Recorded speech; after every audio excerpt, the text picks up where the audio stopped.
Chris Fern, Edward Cicluna u 12 il-persuna oħra tpoġġew taħt qatt ta' akkuża fil-kawża xprunata bil-inkjesta dwar il-konċessjoni tal-isptarijiet tal-Maġistrat Gabriella Vella. Daħareġ minn digrit tal-Maġistrat Leonard Caruana li ngħata l-4 filgħodu.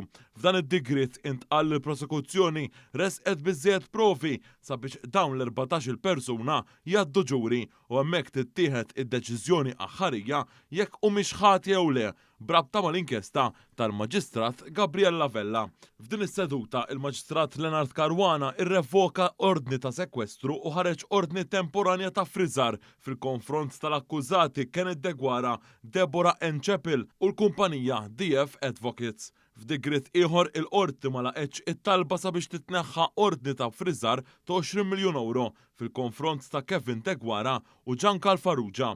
Il-qorti ippreseduta mill-Maġistrat Leonard Caruana imponiet qatt ta' kundizzjonijiet fuq l-akkużati fosthom garanzija personali ta' 10,000 euro u li jgħaddu lill-qorti n-numru tal-mobile u l-email personali tagħhom. Bil-qorti avżat lill-akkużati sabiex ikunu disponibbli dejjem għal dak li kollha bżonn il-prosekuzzjoni f'dan il-każ.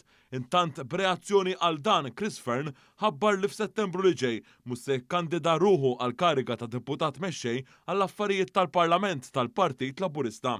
Huwa ħabbar dan f'kitba fuq il-medja soċjali ftit wara id-digrit tal-qorti.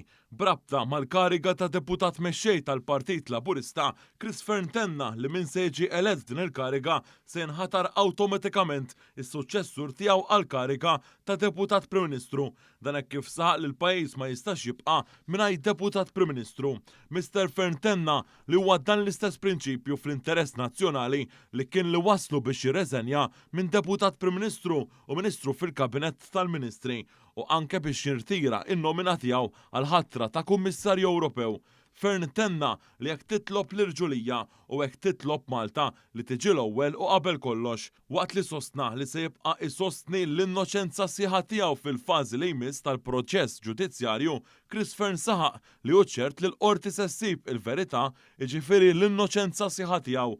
Mr. Fern qal ukoll li billi il-proċess ġudizzjarju nifhem li sejtu l-numru ta' xhur nerġa' nagħżel li npoġġi l-interessi tal-pajjiż u rispett lejn il-qorti qabel kull konsiderazzjoni oħra. Hekk dejjem għamilt u hekk se nkompli nagħmel.